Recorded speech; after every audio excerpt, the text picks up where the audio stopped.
Hello, everyone. Welcome to the Factors.ai podcast, where we talk to SaaS leaders, CXOs, marketers, and sales professionals on what takes to grow a SaaS company, specifically around marketing, but also other insights from other divisions as well, so that we learn on how we actually grow.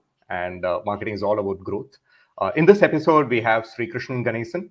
He's a good friend, has been a friend for a very, very long time, but most importantly, two-time startup founder. First, he started with Konotor in 2012, later exited to FreshWorks, and then now CEO and co-founder at Rocketlane, one of the hottest SaaS startups from India. Welcome here, Sri. Very, very happy to have you here, and pretty excited to talk to you as well. Hi. Thanks for having me on, Sri. It just feels weird calling each other Sri because, you know, this is not how we usually call each other. But yeah, thanks for having me on. Oh yes, true. But yeah, it's. I think the namesake has kind of a line of greatness associated with it. So let's keep it that way. Anyways, actually, I mean, one thing which most VCs do talk about, but also other founders, when they go through that path of the hard path of founding a company and taking it up to sales and revenue, product market fit, they say that uh, second time always works much better. I mean, when you are a second time founder, the lessons learned, what you know, what you don't know, and most importantly, how you take risks, etc., is a lot more better thought out and comes out well. Uh, we would like to hear your journey, right, from your first startup. How did you first end up starting up in the first place, leaving a nice job, and then into starting up again as well? And we'd like to hear that journey. Please, the floor is yours. Cool. I think if you're doing uh, second journey in associated space, at least it feels like, True. there are some learnings you can carry over for sure, right? Mhm. The previous journey actually started off B2C, not even B2B. For the first few months at least, we were trying to build like a B2C product, taking on WhatsApp, then pivoted into B2B, luckily. And When was this? this was When? 2012 end to early 2013. Hmm. We built a product called Phone On, which was like basically a voice messaging app. And um, 2013 we pivoted to say, okay, let's actually focus on building a B2B SDK for messaging. Mhm. And this went into apps like Zomato, Swiggy, Big Basket, Bank Bazaar, Fasos, Dine Out. Lots of popular apps in India were using our SDK for their chatting with their customers, giving that messaging experience inside their apps. And uh, we thought we were doing well given the kind of brands we were bringing on. And then we got acquired by FreshWorks in 2015. Went in there and saw what true momentum feels like, right? I think we spent 4.5 years at FreshWorks, built that chat business. It eventually became this product which is now called Fresh Chat. um, and when we relaunched Fresh Chat in 2017, it really took off in a big way. The key difference was we had been building our product only for mobile apps. And we sort of, when we relaunched, we said this is for web and mobile. And that one change, which is something we discussed before launching, that hey, Mhm. uh, the biggest problem we had and why we had like more chunky growth and so on was because the market was more, I would say, the demand was more for web chat than for in-app SDKs, etc. That was, still not yet there in 2015. It hadn't like become a thing yet. And we discussed that in 2016, relaunched in 2017. um, and this became like the fastest growing product inside Freshworks to hit various revenue milestones. And that gave us a lot of, you know things to think about. If we optimize for momentum, right, it really felt like so many things come together easily. You still have problems running any business, but the problems seemed happier problems when you have momentum on your side. It felt more joyful, I would say. And the challenges that came to the team felt like these were challenges that were creating opportunities for people to level up and grow, rather than just hard things being hard things, right? So that was, I would say, what was the biggest thing that drove us to even think about starting up again. Having experienced the momentum, we felt, hey, what if we build one more startup and this time optimize for momentum from early? It's awesome. I think one thing, of course, as any founder, it would have felt like, okay, why didn't I see what I saw in 2016, 2017, much earlier, maybe in 2013? Did that happen in terms of like, from what I hear, it was like a shift from, let's say, mobile only to web plus mobile experience, and web was always there, and there were multiple things. Why didn't I mean, did that happen, or did you? What was? How did you analyze your thought process at that point in time?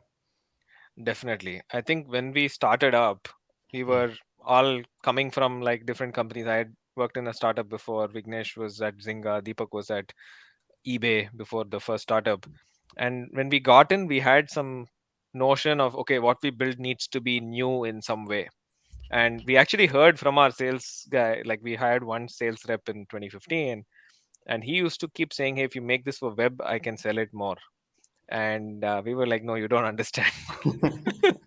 There are 100 other products for web, and there's only like one product like us that is really special and doing this for mobile, and it's a different Mhm. experience that we're trying to deliver, which won't work in the web, and so on. And even after the acquisition, actually, Girish very early on asked us, hey, why don't you also do this for web? And we were like, no, web is a different product altogether. The experience needs to be different for web, different for mobile. And we had all these notions in our mind Mhm. about what it should be, and the reality hit when we saw uh, intercom grow from like 1 million to 50 million in 3 years. Mhm. And on the other hand, anyone in our space who's doing only mobile SDK was growing much slower. Drift Mhm. also was growing fast on web, right? And we said, okay, Mhm. you know maybe we should like give this a serious rethink. There is a modern web messenger as well, Mhm. and we had been looking at the old school live chat, etc., and saying, hey, that market exists, has like hundreds of players. Why do we want to create one more in that space? But once we built this modern and mature messaging product for web, there was real demand for it. And yeah, so we definitely discussed that quite a bit, that hey, shit, we should have done this much earlier.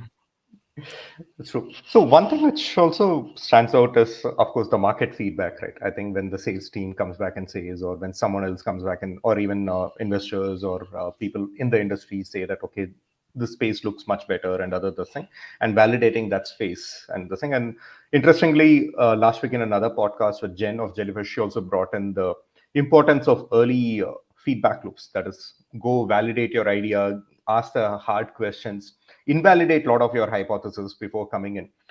And given, of course, though you lost a couple of years in actually doing this and then coming back, how did this learning help in your moving into your next startup? And how did you?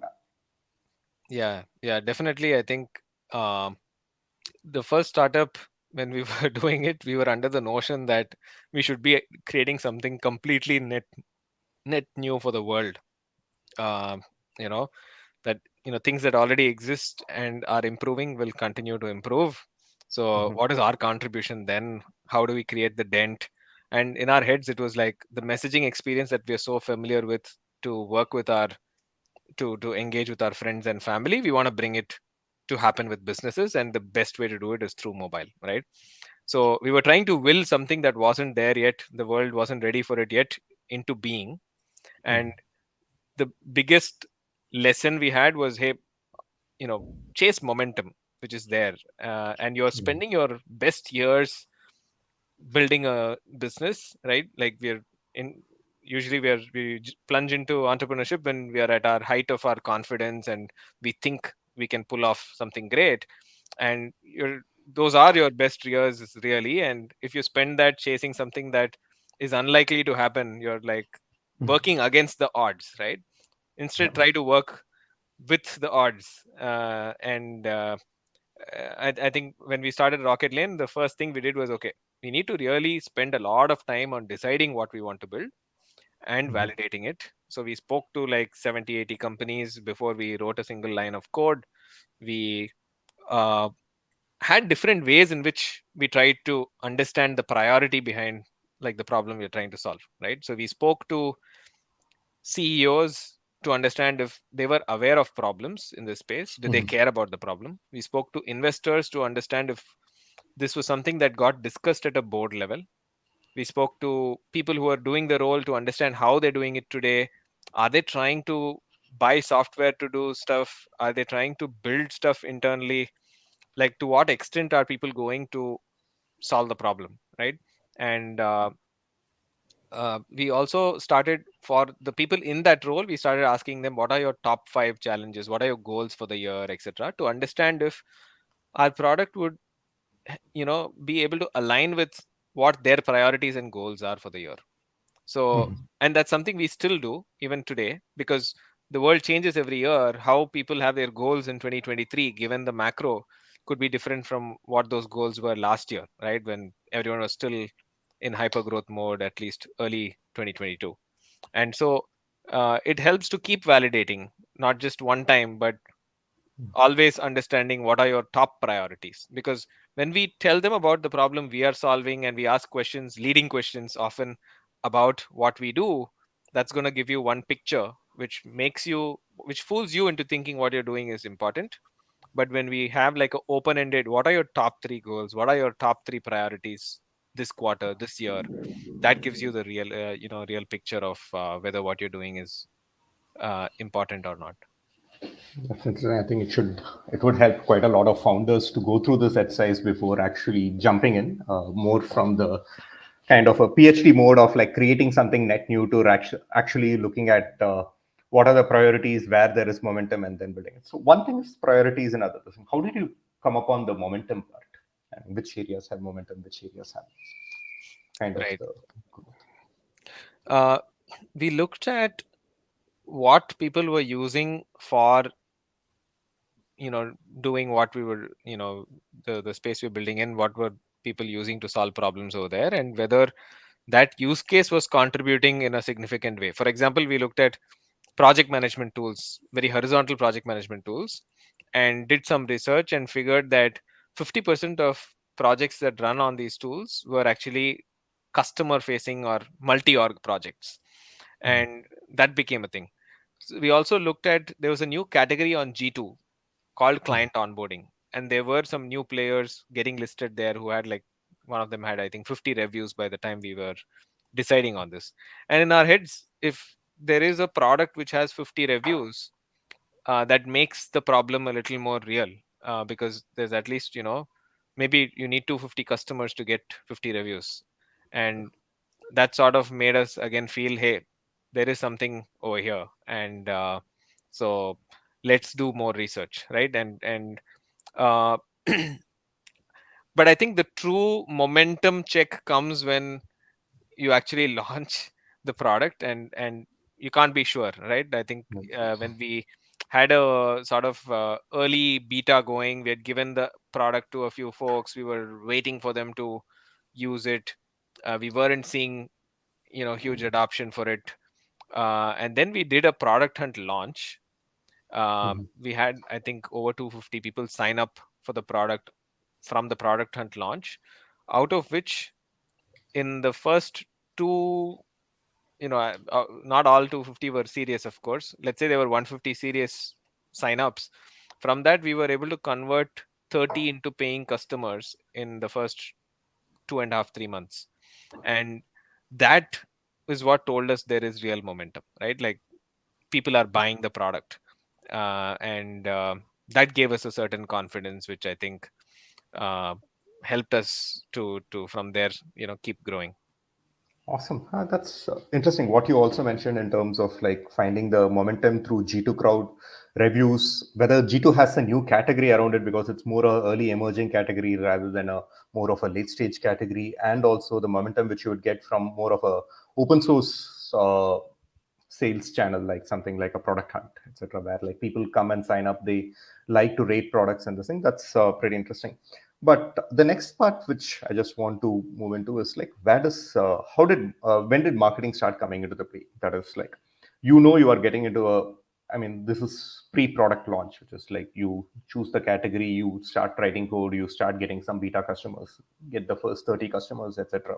Then you would did you start about thinking about marketing after that, or did you start about thinking about marketing before that itself? And how did it change between the first company to the second company? First company marketing was basically we had somewhat of a website. I, I don't want to even look at that website again, to be honest. We had a blog in which I was the only one who wrote blogs. Mhm. And I wrote it whenever I really was, I had urge to write something. One fine day, I figured out, okay, I will force myself to write something. Otherwise, uh, it hardly had any updates. Uh, I think it was only like a one-page website that too. We didn't even have like multiple. We had a No pricing page. SEO. We had a home page. No SEOs. We never spent $1 on ads through that whole journey. Uh, so truly, sort of didn't do any marketing, right? Like we had some product deck that we created. You can say that is sort of like product marketing work. Mhm. We occasionally posted something on LinkedIn and Twitter, um, or Hacker News, right? So that was it. We were more doing sales, you know, pitching the product, sending cold emails.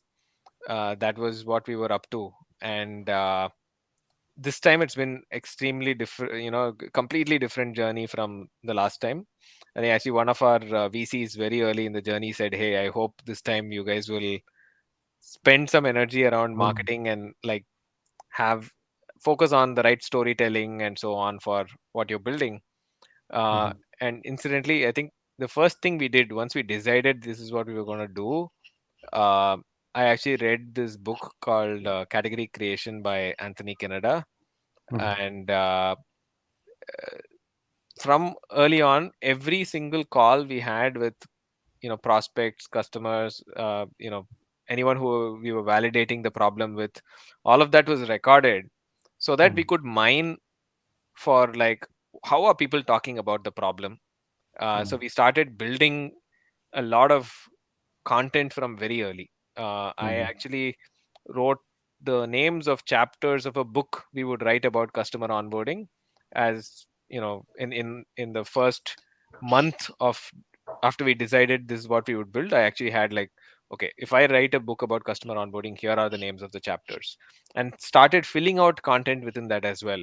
With every call we do with someone, if I learn something about customer onboarding, a new topic, a new dimension, a new type of aspect to the problem, uh, I would document all of it. I would add it into like my blog structure and so on.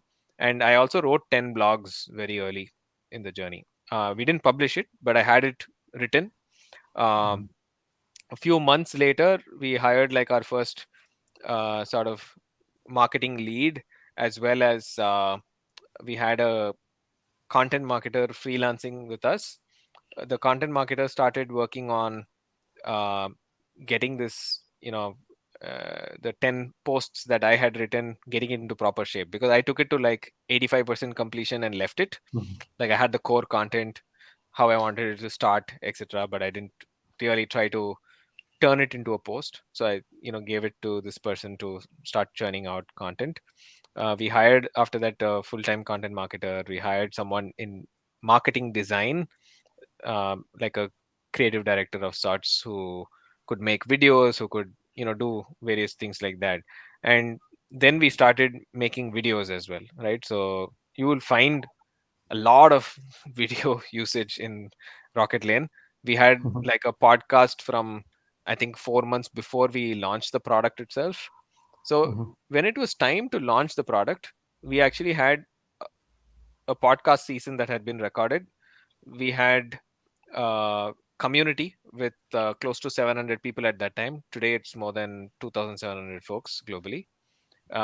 We had a full beautiful website, many pages. It had also a whole bunch of blogs already written on it. So if someone landed on our site, they would actually assume we've been around for a couple of years at least. It wouldn't look like a Sure. new company. And that was sort of an intentional thing we did to Mhm. ensure that at every point, we should look bigger than what we are. That was sort of the idea. And with that goal, we sort of uh, built out all of this early. And once we launched, I think that product hunt launch was also sort of uh, Gave that. engineered a certain way. We made sure like marketing was working on that, right? And after that, uh, very soon we started some SEM campaigns. Uh, so a basic $10,000 a month. Let's start spending and understanding what works, what doesn't on Google Ads. Uh, Listed on G2, spent energy on pushing our, you know, customers to review us on G2 from early on. That's served us well. We eventually, I think within like 3 quarters, we became like the number one product in the space on G2 by number of Mhm. reviews, by highest rating, all of that. So, uh, and events. So we've been doing a lot of things on the marketing side this time. We've been turning up at events, Mhm. like 2 events a quarter with thought leadership that we present. So the thought leadership content we sort of probably reuse. Uh, we make like big pieces of content every year that we reuse through like a 4 month period and then introduce something new. So Wow. uh, yeah, it's been fun doing Great. so many things. We also run our own customer onboarding conference now. We've done it Mhm. for 2 years in a 3-year journey. So definitely takes a lot of effort from the whole team, but we are active on the marketing front clearly. I know, and just that, of course, it was tiring to just think about the function of activities which you are doing. But broadly, you started with very early, starting with the kind of the content structure. Like, if I'm going to write a book about this problem, how I'm going to write it, what are the kind of chapters, based on the chapters would be the blog ideas and subparts of it, and this thing. That was the first thing. Second, you started a community along with it so that you can have this thing. Third, you started podcast, which is more of like more interviews with thought leaders or practitioners within the customer onboarding space, so that you this thing. All three in parallel, or one after the. Uh, Content writing happened very early. Mhm. Community was started in October 2021. Sorry, October 2020. Along with community, we started doing 2 events, small events a month within the community. And SEM we started in August, like a couple of months before. Sorry, SEM August 2021. So that comes later. Uh, Product hunt launch also is like Product June, and August. launch was June. Yeah. So June was the launch. August onwards, we started doing SEM. Podcast was in Jan to March 2021 before the launch. So it's staggered in a way. Uh, Mhm. it's like once one quarter you have like one or two new initiatives that you're doing. Mhm. Once you get comfortable doing those, you add a new thing that you haven't done before, and then you get comfortable with that. It becomes part of the rhythm. Then you add one more thing. So that's sort of how it's been working. That's interesting. I mean, in terms of a structured as a startup, as you are moving towards PMF and launch and this thing, how you actually market the whole product out and then take care of, there's a lot of learnings around this. In this thing, going a little more deeper around this communities. I mean, it's 2,500 people is pretty enormous. That too globally. How did how were you able to scale up your community marketing? How did that happen? Because it's like, I mean, content people understand. It's you get content marketing. You also understand what's the problem you solve. To an extent, I do understand podcast also. It's more solid interviews with thought leaders. But community to 2,500, how did that happen? Yeah. So there was no other community in this space, right? Hmm. Unlike, I think, in many spaces, if you take sales, for example, or marketing, there'll be dozens of communities that people are already part of. But there was exactly zero communities for people in implementation onboarding when we started. So we said, hey, we need to make this happen somehow. And initially there was one event that we were uh, hosting. Like a friend was talking to me, told me about how he sort of shrunk his implementation time from 6 months to 6 weeks. And I said, hey, Mhm. can you talk about this in front of a bigger audience? He said, yeah, sure, I can do that. So just posted on a SaaS Boomi enterprise group saying, hey, do you folks want to listen to how Nimish at Rockmetric reduced the implementation time from 6 months to 6 weeks? And there were like, I think 20-25 folks who said, yes, we want to do this. And we also want our implementation leads to join. And so I just said, okay, just, next Saturday, 4 p.m., we're going to do this, join this Zoom link. And once that happened, I could see how engaged people were, how many questions they were asking. And it was 1 hour. People were not done asking questions. So I just said, hey, why don't you all join this Slack group I'm starting? You can continue the conversation there. And that's how the community was born. We created that Slack group, invited people, and then started doing these sessions once in 2 weeks, where we had like someone we invited to talk about what they're doing in their implementation. We call it implementation stories. Mhm. And every time what we would do is we would say, hey, if you need access to join this session, you need to join the Slack group. And so people will join the Slack community. And then whoever has joined the previous sessions, we would add all of them into the calendar invite by default. We wouldn't ask their permission. So Mhm. the event Oh, started growing in a way, growing. Okay. Yeah. and that gave a good feeling about the community as well. Mhm. And then we started doing outbound connects on LinkedIn, um, for people to just join the community. Instead of pitching Rocketlane because we hadn't launched yet, we were just saying, hey, come join the community. And even when we went for events, or if someone came on a demo with us, whatever happens, our whole team was aligned that we are proud about the community. So in any deck I present at an event, I will mention the pre-flight community. At In any sequence we send to people who joined our events after the event. Let's say I was sponsoring a customer success community event. After that event, we'll get their emails, and we'll be sending like a 5 email sequence perhaps. In those 5 emails, one email will be dedicated to the community. And Go on. uh, you know anyone we meet in this space, we will mention the community. We will send them the link to join, etc. So we made it like a mission to you know grow that community, because I think it's a long game. We don't look at it as a lead gen mechanism, to be frank. We look at it as Mhm. something we want to do that people will eventually recognize us for. And it's been what, more than 2 years of the community? Almost 2.5 years. Yeah, it's been 2.5 years. Um, at any point in time, of course, it's more of a long term and it's more customer onboarding for knowledge sharing and this thing. But did you see the effect of the community back into your sales cycles in terms of either more leads or better conversations or faster deal cycles? Any thoughts on that? I think it's definitely helped us look like a bigger company. So I think it does help the brand. And when we're in a sales conversation, I think people acknowledge, they see us as the thought leader in the space, right? Versus Mhm. other companies, because we are the ones who have a conference, have a podcast, have a community, etc. So that helps. And have we had leads from the community? Definitely we have, right?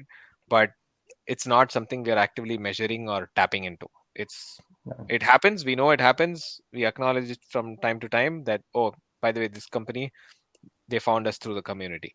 But we don't try to make it a agenda for the community. We're not measuring our Mhm. community success by did we generate so many leads. Instead, we're looking Mhm. at, hey, is it engaging, are people finding it useful, what Mhm. is like the feedback about the community. That's what we want to measure. Actually, that's a very unique thing around marketing as well. It's like where you take a step back rather than metrics of revenue or a pipeline generated. Rather, you look at it as like how the company is perceived in the market, both in terms of thought leadership and also in terms of how big they are or how big they look, or like how trustworthy they look at a fundamental level to trust as a brand. So that's a very good insight. So generally, I come from the other side where I generally look at metrics across all these things, but this is something which is very different for me to look at. So this is one on the community side. But as I was also going through some of the research on your company as well, I saw some newspaper articles on innovative marketing techniques by Rocketlane, including rap songs and how it the same. Uh, can you shed light on like how did the idea come out? What was the impact, and how did it work out? How did you make it happen really well? Because these are all things you need to execute well as well. So. Yeah, I think the execution is down to there's talent and there is some luck as well, definitely, right? Not everything lands always. Mm-hmm. We we had come across this rap video by a company called Mulya. Mm-hmm. um, it was uh, it was fun, but it wasn't like uh, the most polished piece of content. um, but I had, I'd seen this guy do this rap, and then his CV came our way Mm-hmm. when we were trying to hire a content marketer, and I was like, today I think every company is like in a way it's a media company, right? Mm-hmm. And so it would be a great asset to have someone who can do that rap. Maybe there is some amount of tweaking what our brand feel is and how to make it go with that brand feel.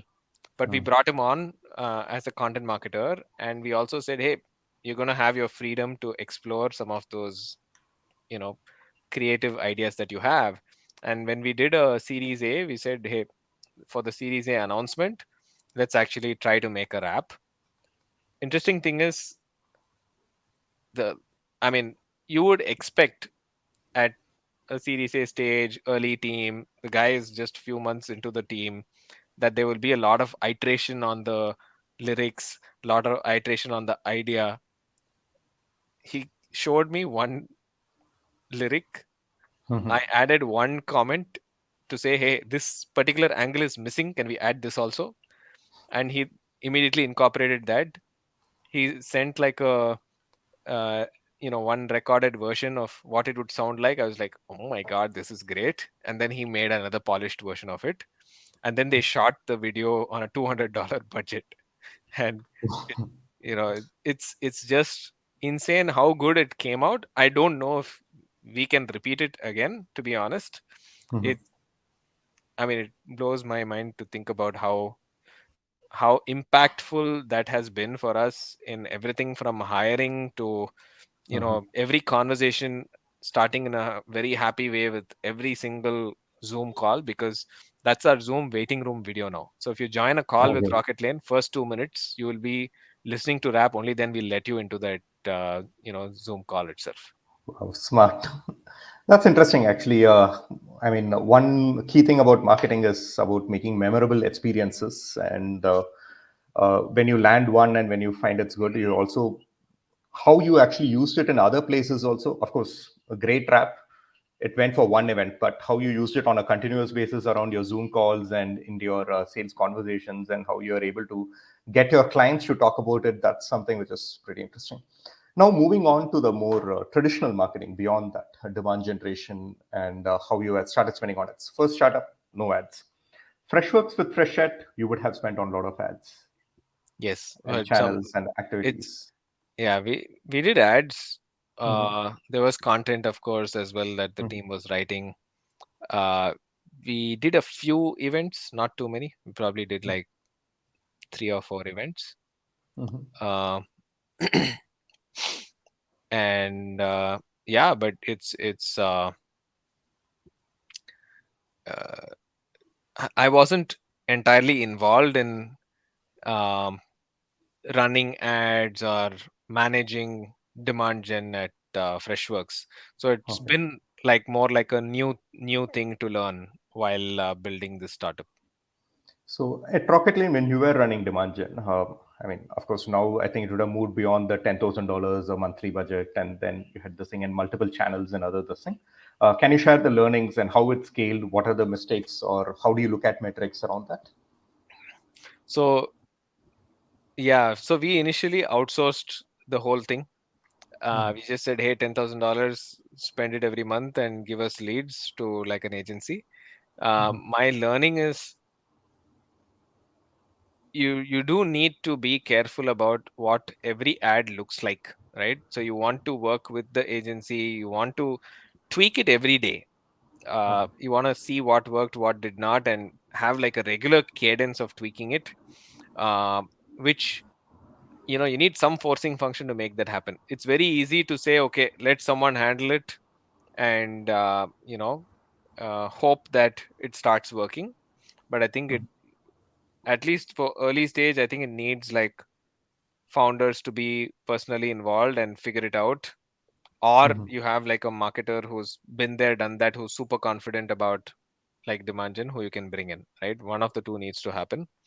uh, I think we made a lot of mistakes, definitely, and learn from them. um, I can think of so when you give a team a target saying, okay, you need to give me so many more leads, uh, then the team may be looking at, okay, I need to hit my target, so how can I increase the leads?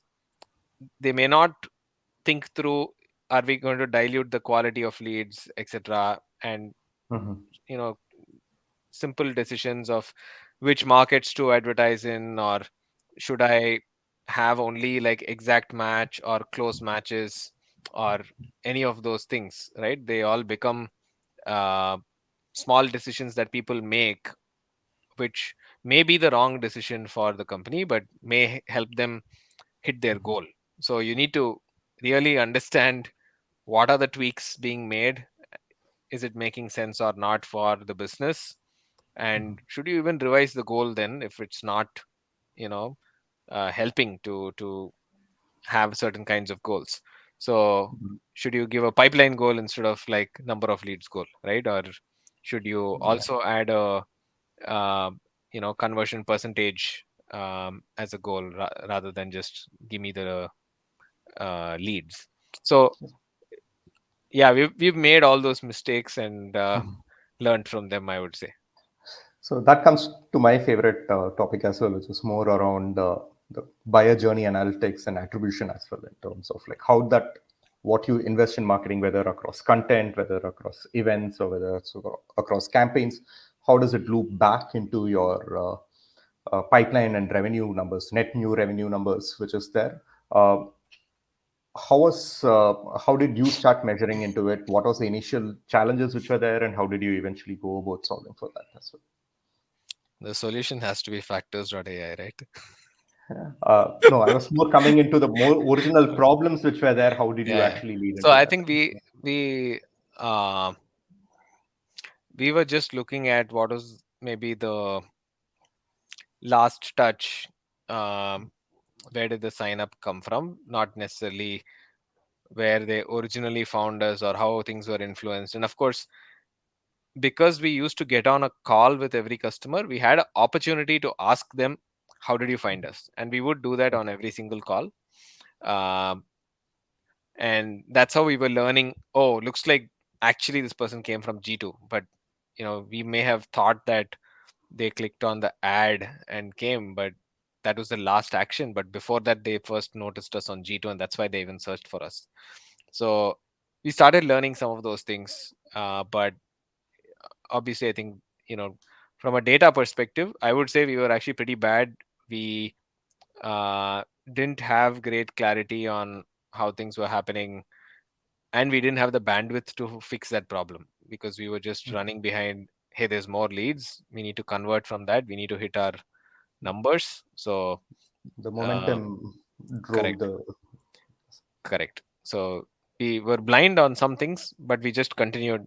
And that's where I think, for example, we didn't know which campaigns and which leads were converting. Like, why were some leads you know not great leads for us? Why were they even in the mix? So we weren't paying attention to a lot of things. You mentioned a small thing about like not being so data driven, or like, or we did miss on this thing. If you look back in the last 1 year, 2 years, when you had been significantly spending on ads and other this thing, like what would have been the cost of not being data driven in terms of dollars or even a percentage of your revenue? I would say maybe like maybe there is 250, 300K that we could have saved and Oh, spent on other channels if we were a lot more data driven as a company. If we had measured things from early on, if we had like clean attribution set up, uh, if we were doing reviews on a more active basis on where we're spending, what returns they're giving, etc. so at a Series A stage, almost $300,000 of wasted spends which could have been channeled into this. Oh, that's Yeah. amazing. The last part of the thing, I just wanted to circle back into one other thing which you also mentioned, like your events, you running your own events, and also you running being part of at least 2 events every quarter. And field marketing events is a significant part of almost every B2B SaaS company as they grow beyond Series A. Uh, any learnings from your event handling, and what were the things which helped actually run a successful event? Right. Uh, Learnings one, is if you're gonna have a booth presence, don't skimp on it. Uh, you can't turn up and look like a small company amidst bigger ones. If you're turning up at an event, go all out for that event. So choose the event carefully. Maybe first year you just go observe, see whether it's the right ICP. Uh, are you able to have good conversations with people who are coming over there, etc. Then you know, if you decided to invest in an event, invest big so that you know you get. You should be one of the most active vendors in that Vendors and event, right? So Gainsight Pulse last year, I'm sure we looked like the biggest vendors, other than Gainsight itself, of course. Um, we, I would say, we make very visible swag. Like we give everyone the bags they use to carry all the other swag, and we give some beautiful swag that they can add into it as well. Uh, I keep hearing still about like, hey, my kids are using your laptop sleeve. My, spouse is using your laptop sleeve. So it's spreading, right? Like people are giving it to others as well, and more eyeballs on the swag that we give people. So that's good. We make sure that we have like a high quality presentation that we get to do as well at most of these events, so that uh, people who watch that at least know us, see us as thought leaders, and come to uh, get more from us, right? So they come to partner with us based on that as well. And I would say one couple of other learnings from events: you need to turn up multiple years at the same event for it to give you true ROI. You're not going to get ROI in the first time you turn up at an event. People, usually the same companies, visit those events and they see you multiple times. They build confidence in, hey, this company is here to stay. So you can't measure just 1 year and let go. The second thing we've done is sort of try to you know do quick demos at the booth itself. Like someone comes, talks to you, you understand they have the problem, you're like, okay, why don't you take 5 minutes to just check out what we have, and you bring them in, you show them a little bit of a demo, and then you say, hey, let's book the next meeting right now. I don't want to scan your badge and then send you emails and chase you. It's not nice for you because you already are getting so many emails from all the other vendors. You won't have the energy. But if you like what you saw, open your calendar. Let's fix a time right now. Put it on the calendar rather than do this whole email dance. So that's something that's sort of worked well for us. So, and do you look at any kind of like how you invest on events, put that data into your CRM, and also look at who you actually met at the event and that email sequences? Is that data setup, or that was more of a progress over a period of time where like first event to the next event you improved on the data capture in the events? Yeah, we've been improving on it. Now we get those. lists loaded up into the CRM. We are able to track it well. We know exactly how much business and how much pipeline we generated from each event. But earlier on, definitely did not have any of that. We still turned up, still did what we had to do, but probably didn't do justice to the leads from those events. The last thing is also running your own event. You had been doing it for the last 2 years now, and this thing. How did that? It's a pretty large investment, but and also kind of like bold action on this thing. But how did that come about, and what are the learnings on that from a marketing side and from the scaling up side? Yeah, again, I would say some of these things are, you want to be the first at some of this because no one else has done it yet. In a new category, it gives you that option to show that you are the leader, you are the, first ones doing it. uh, and it's much harder and costlier, I think, for a US company to pull it off. So I think we have an advantage over there as India companies to sort of create those, and these are virtual events I'm talking about. So you're able to um, associate with the right influencers, bring them on for the conference, and ensure that like you're giving people a good stage. You're bringing in the influencers, but you're also bringing some new voices in, and creating like the right opportunity for everyone, right? Making it truly win-win, Sure. um, for people who attend, for us, for the influencers, for the vendors in the space who have other services offerings, and for like people who are innovating in the space. It's interesting. Actually, I think running your own events and also virtual events and getting the influencers in is also pretty much on the thought leadership side, also gives you a lot more content.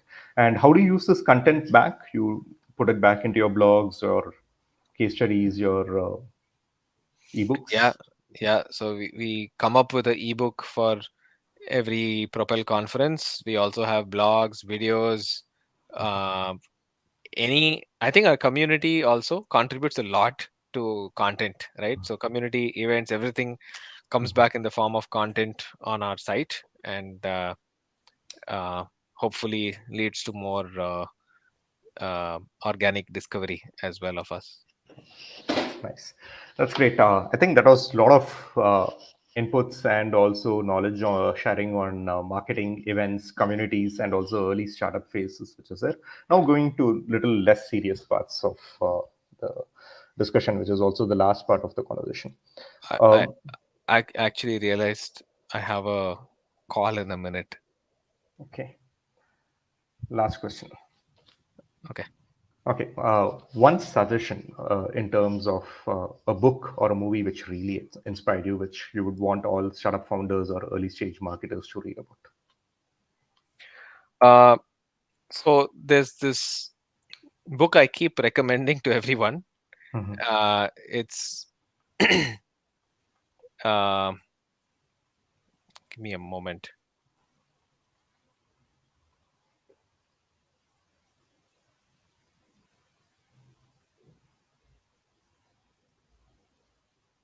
Yeah, so it's this book called Leadership and Self Deception, and it's I think it's something that helps in business, like you're working with co-founders, you're working with your teams. It also helps at home, but overall, it's just how we behave, how we take feedback, how we work with others. All of that, I think, this book really has had impact on me, and I think it's something that everyone should read. Awesome. Lastly, where do we find you? I mean, is it Twitter? Is it LinkedIn? Is it Yeah, sign up on Srikrishnan Rocketlane Ganesan on community? LinkedIn, of course, and at the rate Srikrishnan G on Twitter. Um, Happy to engage at any time. If someone wants help with their onboarding as well, happy to like look at what they're doing today and give some tips and suggestions. Awesome. Thanks a lot, Shri. Thanks a lot for taking time from your busy schedule to talk to us. See you soon. Bye. Cool. Thank you. Bye bye.